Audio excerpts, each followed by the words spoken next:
તો રામ રામ બધા મિત્રને હવારમાં હું ઉઠી ગઈ છું ને હજી તો મને બહુ જોલા આવે પણ તોય ઉઠવું પડ્યું અને હાંજે મેં મહેંદી મૂકી હતી ને તો હવારમાં મોઢું ધોયા પહેલાં ઉખાડતી હતી જો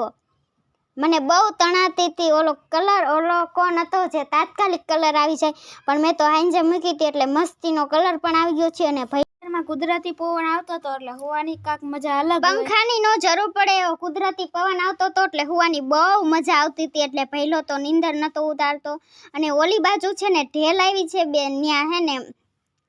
શું છે ભઈલા ઝાડ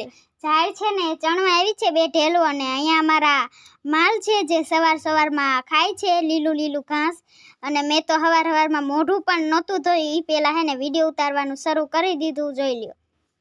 પાડ્યું મારી સામું જોઈ કે આ નવું કોણ આવ્યું છે ને આ બે ઢેલું છે અને ભૈલો અહીંયા સૂતો છે ભૈલા ઊભો થાને પણ ના જો મને નીંદરમાં ઉઠી ગયો છે ગાઈસ અને ઊભો થતો જ નતો એ તો બધાને બાય બાય.